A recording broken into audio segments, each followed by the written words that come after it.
Hello everybody, and welcome back to Generation Jumble Season 2. Now, we have two more matches for you guys today. Then after that, we are almost done with round 1. Now, we have Great Gusto versus Strict Septile.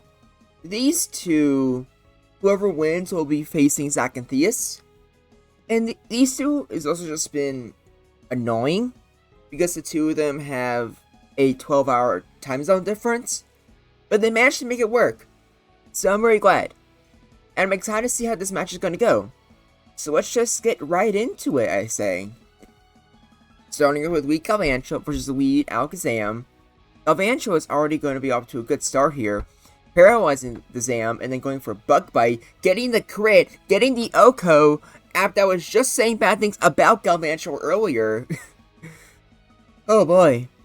Armaldo sets up a Thunderbolt, or Sword Stance. Vantula goes for Thunderbolt. Doesn't do that much. Going to Naganadel is interesting. Not really sure why. That was a bit of a misplay. Zam is also likely to get killed here with a Bug Bite. Crit didn't matter. You go into Iron Hands. And this Armaldo's already taken on most of your team. So I'm really not sure what you can do. Going to Executor. Obviously, Iron Hands can't take that. Chansey gets a special drop. Gets put to sleep. It's just looking horrible. Going to Salamence, but you get the special drop, so Fire Blast is not going to do enough. You don't even get to hit it. Oh my gosh, this is abysmal so far. Switching to Chansey, because what else are you going to do? Oh, Great Gusto, I think. Do they go for Sword Stance? No, they just go for the kill. Going into Salamence. At the very least, Salamence gets the crit, so it's not going to be useless. They go into Chansey. You just go into Earthquake. You got a crit. Almost kills. Now they go into Iron Hands. You can go for Sword Stance, but Executor's faster than you. So it can put you to sleep, or just kill you with Psychic. So Great Gusto won game 1. Brutal. Alright, game 2. Let's see, what happens this time. We have Weed Electrode. That's funny. I feel like Galvantula already did a lot of work for you, though. So I don't know about that. Psychic does about half exactly. Switching to Chansey, that's interesting. Willing to save your Ultra for later. Alright, going for special drops. Going super well on the Alakazam so far. Honestly, at this point, you could switch out. You don't get the special drop there. Chansey gets put to sleep. Going to Armaldo, just setting up Sword Stance. You paralyze the Armaldo. It goes for Sword Stance. You have to switch out, otherwise your Armaldo's going to get taken out. Yeah, there it goes. Going in the Walking Wake. Hydro Pump's easily an Oko. Now you have Chansey. Switch to your own Chansey. You block the paralysis. Taking that moment just to try to burn off some sleep. I like it. I probably would switch out into something else. Maybe sack off the Electrode here. Or you don't have to. You could just... Okay, that just happened. Now you go into Electrode. They switch to Executor, you explode. It doesn't do a lot. Going into your own Tauros. Hyper Beam would have done more damage there, just FYI. And also, I think would have just been a guaranteed KO. Tauros can now just beat the enemy Tauros, which might be the biggest threat on the team. Walking Wake's gonna take too much damage, I would say. Which is a shame, because with a critical Hydro Pump, it could have been able to take on the Tauros. Tauros finally wakes up, but a little too late. It needs a critical Hyper Beam in order to win this, but it does not get that. Last but not least is the Gonadel, which can definitely put up some work. We're going to get a lot of crits in order to actually beat this. And it's Poison Jab. Okay, never mind. You're not winning this now. Okay, that's a crit at least. But Tentacruel... Yeah, you don't get the crit. And even if you did, I'm pretty sure Tentacruel would have barely survived. Rigusto makes it to round 2. Alright, GG's to the both players. Thank you for finally making that work. And next, we have, I believe these two are, oh wait, no, wrong channel. Oh, first off, with Greg Gusto, update this to 2.0. And I believe these two are Melon Ward and Gov is Real. So, I have not seen either of these two play, so I have no idea what to expect. This should be interesting. We have Weed the Gonado versus the Weed Zapdos. Very interesting. You don't see that a lot. Going into Slowbro immediately, the Slowbro gets paralyzed, which is good because now it can't get, frozen. Do you go for your amnesias? Yes, you do. This Slowbro is very terrifying. Chansey can try to fish for a crit, but I wouldn't rely on it. And Slowbro can just keep sending up specials. And with Chansey being paralyzed, it's just making it even more difficult. But I guess there's no reason why you can't just keep going for it at the moment. Slowbro, I'm assuming, is going to go for rest here. Yes, it will. Oh, that's really unfortunate. Getting just a turn before paralysis means the Slowbro is going to wake up very soon and start doing a lot of damage. And you're still not getting a crit. Psychic is not a 2-hit KO, but you just need one special drop and it will be. Well, no, never mind. I'm just dumb. Most damage range. Going into Alakazam. Not sure why you paralyze the Slowbro. Or I guess that's why. Oh, Seismic Toss. Okay. That's actually good thinking. Unfortunately, the Slowbro does, use a rest. But no reason why you can't just keep going for it. Slowbro wakes up. You paralyze it. That Psychic does a lot of damage, but hopefully no special drop. You need full paralysis here, but you do get it. Okay. Slowbro gets taken out. You have Chansey, but this is going to be way more annoying with this Alakazam at half health. They switch it to Executor. You go for Reflect. So Explosion isn't going to do that much to you. Body Slam gets a crit. Does a lot of damage. And because of that Reflect, you do survive that explosion. They go into Zapdos. You do survive. You go for Body Slam to get the paralysis. No, you don't. You still got some decent shape on the Zapdos to kill the Executor, though. Go into Tauros. Hyper Beam is not enough for a kill. All they do is paralyze you. So they're only getting one turn of attacking, which they can definitely do a lot of damage to you. But not enough. Blizzard kills. Body Slam kills. Enemy Tauros can revenge kill, so that's unfortunate. Going to Alakazam, you paralyze the Tauros. Personally, I'd rather try to go for Gonadel with a burn chance. Iron Hands gets switched in. You can set up Sword Stance. Earthquake doesn't do that much. Now you can go for Well Kick. Okay, I like it. Didn't work out, unfortunately. But that was definitely a good move. Well Kick misses, and you get the... Oh my... Not like this.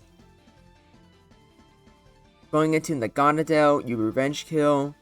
Chansey gets sent out. You need a critical Hyper Beam to do something, but you don't even get it. So you get taken out, and Melon Ward, I'm sure, wins game 1. Alright, game 2. We're starting off with Weak Jinx with Weak Galvantula. Bug Bite does not get the Oko, so Galvantula does get put to sleep. But I will say that Galvantula is definitely the best Pokemon on your team to probably put to sleep. Switching out into Iron Hands, though, is probably not a wise decision. Especially since now Iron Hands can go for a second Sword Stance. This thing is just terrifying. Body Slam is not enough for a kill, which is why I don't actually like Body Slam on Iron Hands. Going to Gonadel, you try to go for the burn, but you don't get it, at least not yet. Try to go for it again. You got a crit, so at the very least you can revenge kill, but you do get the burn. But unfortunately the crit just kind of goes against it. Earthquake is enough to kill. Jinx is low. You have Snorlax. You switch into Iron Hands. They go for Reflect. This Iron Hands can set up, but it's still going to be very annoying. Especially since the Snorlax does in fact have Earthquake. Earthquake's doing a lot of damage. Hyper Beam is not enough to kill, so the Snorlax will be able to win. Or actually, no, I forgot Iron Hands can attack again, but it doesn't matter. Going into Alakazam. Alakazam goes for Reflect. You go for Body Slam. Don't get the paralysis. Psychic gets the crit. Now you go into Jinx. Jinx, I think, can survive a Psychic anyways. But putting the Alakazam to sleep is definitely pretty good. You go into Tauros. Switch into Chansey. You soak up that paralysis. Chansey cannot go for Psychic, but Soak could be very annoying. Ice Beam does decent damage. You go into your own Zam. You can just fish with those special drops. Okay, that's annoying. But now the Zam is forced to go for Recover, but you win the speed tie, take it out. They have Chansey. At this point, yeah, you can just be kind of reckless. Just let your Zam get paralyzed. They go into Tauros. You're fully paralyzed. They go for Body Slam. You go for Paralysis again. So now this Tauros, yeah, could just win. I don't think it was unwise to surrender there. It was not in your favor at all. So GV takes game 2. On the game 3, let's see who wins this. Lead Starrox versus Lead Zapdos. All I've been seeing are very unique leads, and it makes me very happy. Going in Slowbro immediately. Does not get frozen. Goes for Amnesia immediately. Going for Thunderbolt. Does decent damage, but it's just going to do less and less. At the very least, it is nice that you can force a Slowbro with a rest. So, Chansey can still get some decent damage in with Thunderbolt. Which means that Slowbro isn't going to be as threatening. But full paralysis is definitely going to damn you there. Unfortunate. Another Thunderbolt is just doing less and less now. Slowbro goes to sweep again. Might as well just be safe than sorry. A crit would do a lot of damage though, but looks like GV is just not getting that. Slowbro can go for another Amnesia now, or just go for the attack. But you need like max special just to do a decent, like, almost 3-hit KO. Or if they get a 2-hit KO with the damage range. Let's see what else they have in the team. They have Snorlax still. Psychic is not enough to kill. Going for Self-Destruct. I don't know how I feel about that. The Gonadel goes for Dragon Pulse. The Gonadel gets paralyzed, so it's just nowhere near as big as a threat right now. Drill Peck does good damage. A critical Dragon Pulse is not enough to kill. Drill Peck again does some good damage. Poison Jab kills. You go into Tauros, which can easily revenge kill. They have their own Tauros. Blizzard is interesting to use. Body Slam does more damage though. Another Body Slam hits. They go for Blizzard. Hyper Beam is enough to kill for both of them. But instead, going for another Body Slam is interesting. Psychic is not enough to kill. Hyper Beam kills. Gets the crit. Crit probably didn't matter. I don't know. Your Tauros wins the speed tie. You take out their Tauros. They go into Executor. Hyper Beam. Gets the crit, but barely doesn't kill. Holy crap, this is insane. Alright, they get taken out. You go into Iron Hands. Executor goes for the boom. Go in the right. Oh yeah, it's over. You get the flinch, but I don't think it's going to be enough. You go for another roll kick. You don't get the flinch, and Rhydon takes you out. Melon Ward takes this to like 2-1. Alright. There we go. Melon Ward won. And they will be going up against Siltina next round. We still have to wait for Gobby versus Funny Man. And I think that's... yeah, that's... oh, we also have Evil Goobling versus Wizard Jesus. But I'm pretty sure they said that they were going to be having their match tomorrow. So, look forward to that. Looks like round 2 for the bracket, as well as the beginning for Losers bracket, should be starting, I think, on Sunday, assuming everything goes right. So be on the lookout for that. Thank you all for watching. This is Groundback, and I look forward to hearing from you. Okay, I know why I said so weird. I said that like my heart wasn't in it. Let me try again. Thank you all for watching. This is Groundback, and until next time, I look forward to hearing from you. There we go, baby.